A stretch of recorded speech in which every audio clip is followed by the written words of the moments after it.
Hello दोस्तों, मैं Rohit edu India by Rohit YouTube channel में आप सभी का स्वागत करता हूं।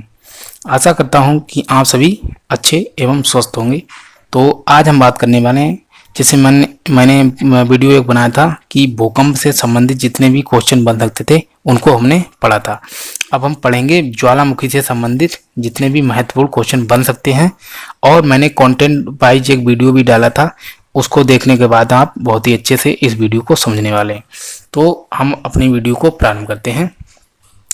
यदि हम बात करें तो सबसे पहला क्वेश्चन है हमारा कि ज्वालामुखी क्या होता है। जब हम ज्वालामुखी पढ़ ही रहे हैं तो पहले हमें पता तो हो कि ज्वालामुखी है क्या चीज़। तो ज्वालामुखी एक ऐसा छिद्र होता है, जैसे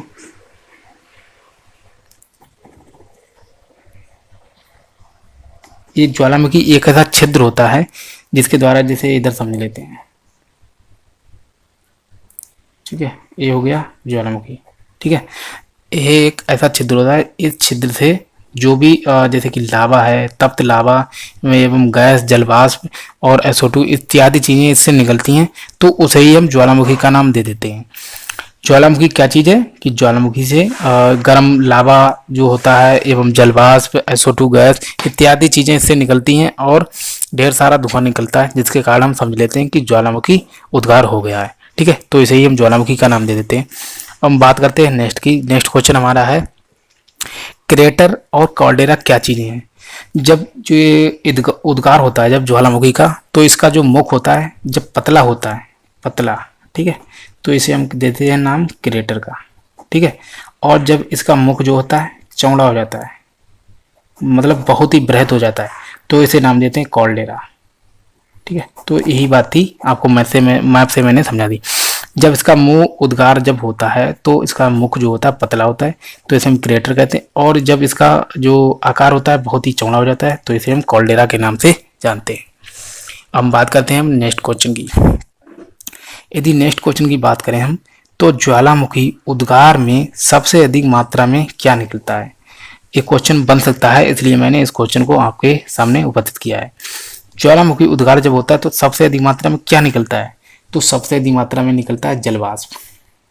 ठीक है, जलवाष्प निकलता है और इसके बाद SO2 गैस एवं अन्य प्रकार की गैसें भी इससे रिलीज होती हैं।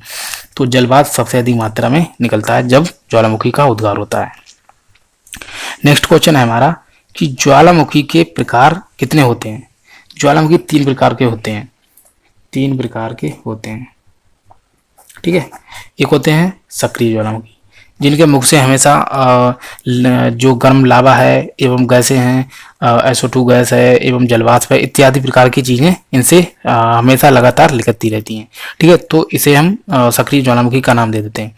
दूसरा आता है प्रसुप्त। प्रसुप्त ज्वालामुखी वो होते हैं जिनके द्वारा उद्गार पहले हो चुका होता है, लेकिन इनके बारे में कोई भविष्य में जरूरी नहीं कि भविष्य में कभी भी उद्गार हो सकता है, लेकिन ये एक समय पर ये रुक जाते हैं, लेकिन भविष्य में कभी भी उद्गार हो सकता है। उसे हम प्रसुप्त ज्वालामुखी के नाम से जानते हैं।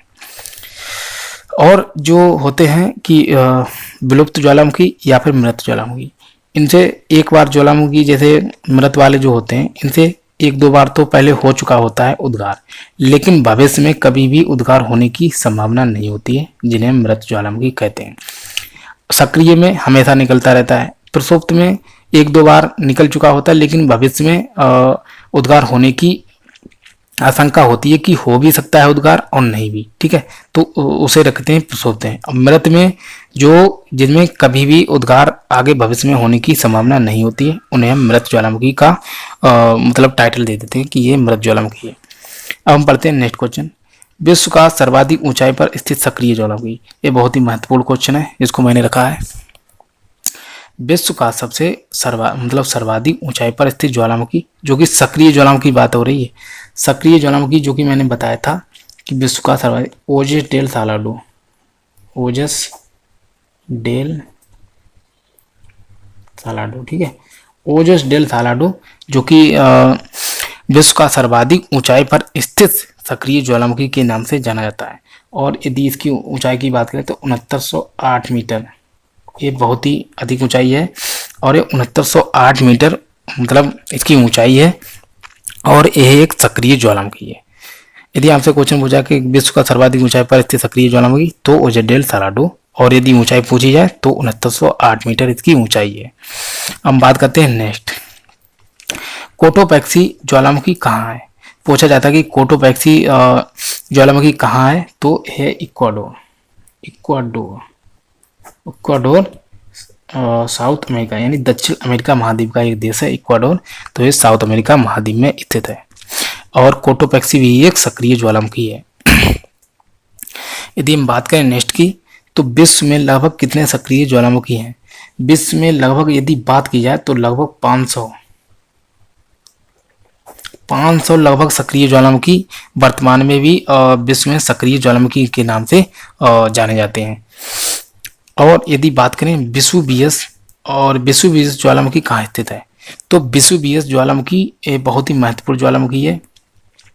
विसुवियस एक प्रसुप्त ज्वालामुखी के नाम से जानते हैं। प्रसुप्त, जो कि मैं बता चुका हूँ कि प्रसुप्त ज्वालामुखी वे होते हैं जिनसे एक दो बार उद्गार हो चुका होता है, लेकिन भविष्य में एक कभी भी उद्गार कर सकते हैं, इसकी कोई संभावना नहीं होती है। ये भविष्य में कभी भी उद्गार कर सकते हैं, प्रसुप्त उन्हें नाम दिया जाता है प्रसुप्त। और इसकी एक बात है जिसे मैं बताना चाहता हूँ, जैसे विसुवियस ज्वालामुखी जो है ये इटली में है। और दूसरी बात इसकी ये है कि इसने पहले उद्गार किया था सबसे पहले, और उसके बाद इसने 700 साल बाद जब उद्गार किया तो क्या हुआ कि इसने आस पड़ोस के जो जितना भी शहर था उसको मतलब बहुत ही नुकसान पहुंचाया था। इस 700 साल बाद इसका उद्गार हुआ था। तो ये बहुत ही बेसुबेद खतरनाक ज्वालामुखी के नाम से इसको पढ़ सकते हैं। 700 साल बाद इसने दोबारा उद्गार किया, जो कि लोगों को इसका अनुमान भी नहीं था कि ये ज्वालामुखी दोबारा उद्गार होने वाला है। तो बहुत ही नुकसान हुआ था इसके आसपास के इलाके में जहां ये विसुवियस स्थित है। बढ़ते हैं नेक्स्ट क्वेश्चन, फ्यूजियामा किस प्रकार का ज्वालामुखी है। फ्यूजियामा एवं विसुवियस ये दोनों ही प्रसुप्त ज्वालामुखी के नाम से पढ़ सकते हैं, प्रसुप्त। ठीक है, तो प्रसुप्त इस प्रकार के होते हैं, इनसे एक दो बार उद्गार हो चुका होता है, लेकिन भविष्य में इनका कोई अता पता नहीं होता है कि ये कब ज्वालामुखी उद्गार कर सकते हैं। ठीक है, और जो सक्रिय होते हैं उनसे तो हमेशा उनसे लोग सतर्क रहते हैं कि ये इनसे हमेशा उद्गार होता रहता है। तो फ्यूजियामा किस प्रकार का ज्वालामुखी है, तो है प्रसुप्त। और दूसरी बात ये है कहाँ, तो ये है जापान में। ठीक है, जापान का सबसे ऊंची चोटी के नाम से भी फ्यूजियामा को हम पढ़ सकते हैं। अब हम बात करते हैं नेक्स्ट, जैसे मैंने 4 ज्वालामुखी लिए हैं, किलिमंजारो, पोपा, कोह सुल्तान, देवबंद। एक किस प्रकार के किसके उदाहरण हैं, तो सबसे पहली बात तो ये मृत ज्वालामुखी के उदाहरण है। ठीक है, मृत ज्वालामुखी के ये चारों उदाहरण हैं। अब मृत ज्वालामुखी क्या होता है मैं आपको बता चुका हूँ। तो किलिमंजारो मतलब कहाँ स्थित है, किलिमंजारो तंजानिया में स्थित है। तंजानिया जो कि अफ्रीका महाद्वीप का एक देश है तंजानिया, जिसमें किलिमंजारो स्थित है। दूसरी बात, पोपा कहाँ स्थित है, पोपा म्यांमार में स्थित है, म्यांमार। ठीक है, म्यांमार में पोपा स्थित है और ये मृत ज्वालामुखी का उदाहरण है। अब हम कोह सुल्तान की यदि बात करें, कोह सुल्तान और देवबंद दोनों के दोनों ईरान में है। ठीक है, तो ईरान में दोनों के दोनों स्थित है और दोनों के दोनों मृत ज्वालामुखी के नाम से जाने जाते हैं। किलिमंजारो तंजानिया में, पोपा म्यांमार में, कोह सुल्तान देवबंद ईरान में, और ये चारों के चारों मृत ज्वालामुखी के उदाहरण हैं। अब हम बात करते हैं नेक्स्ट की। 11वां क्वेश्चन है हमारा कि विश्व का सर्वाधिक ऊंचाई पर स्थित मृत ज्वालामुखी। यदि हम बात करें विश्व का सर्वाधिक ऊंचाई पर स्थित मृत ज्वालामुखी, तो हमारा आता है, हम आपको बताने वाले हैं कि मृत ज्वालामुखी के, यदि मृत ज्वालामुखी के बारे में हम बात करें कि विश्व का सर्वाधिक ऊंचाई पर स्थित मृत ज्वालामुखी कौन है, तो उसे कहते हैं एंकाकागुआ। एंकाकागुआ, ठीक है, एंकाकागुआ, जिसके बारे में मैं 2-3 क्वेश्चन आपको बता देता हूँ। विश्व का सर्वाधिक ऊंचाई पर स्थित मृत ज्वालामुखी अगर पूछा जाए तो भी एंकाकागुआ। दक्षिण अमेरिका महाद्वीप की सबसे ऊंची चोटी, तो भी एंकाकागुआ। दक्षिण अमेरिका महाद्वीप की में सबसे ऊंची चोटी, तो भी एंकाकागुआ। और दक्षिण अमेरिका महाद्वीप की जो एंडीज पर्वत है उसकी सबसे ऊंची चोटी, तो भी एंकाकागुआ। तो 2-3 प्रकार के इससे क्वेश्चन बन जाते हैं, ये बहुत ही महत्वपूर्ण क्वेश्चन है। अब बात करते हैं नेक्स्ट क्वेश्चन, किस महाद्वीप में एक भी ज्वालामुखी नहीं है, ऑस्ट्रेलिया। ऑस्ट्रेलिया महाद्वीप एक ऐसा महाद्वीप है जिसमें एक भी ज्वालामुखी नहीं है। और हम नेक्स्ट क्वेश्चन हमने अपने भारत से लिया है। भारत में पाए जाने वाले ज्वालामुखी हैं। भारत में 2 ज्वालामुखी पाए जाते हैं, एक है बैरन, दूसरा है नारकोंडम। ठीक है, एक है बैरन, दूसरा है नारकोंडम। बैरन जो कि एक सक्रिय ज्वालामुखी है, ठीक है, और नारकोंडम एक इसे मृत ज्वालामुखी के नाम से भी पढ़ सकते हैं, मृत या सुषुप्त। ठीक है, तो बैरन के बारे में पूछा जाता है, नारकोंडम के बारे में नहीं पूछा जाता है कि बैरन भारत का एकमात्र सक्रिय ज्वालामुखी तो आता है बैरन, और नारकोंडम को केवल याद रखते हैं कि नारकोंडम भी एक ज्वालामुखी है जो कि हमारे जो अंडमान निकोबार है, अंडमान निकोबार द्वीप समूह है जो कि बंगाल की खाड़ी में पाया जाता है। द्वीप समूह है जो कि उसी में स्थित है बैरन एवं नारकोंडम। ठीक है, तो उससे संबंधित जितनी भी जानकारियां थी इनको हमने ज्वालामुखी से संबंधित आपको बताया।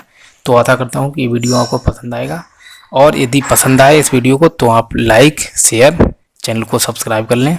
मिलते हैं नेक्स्ट वीडियो में। जय हिंद, वंदे मातरम।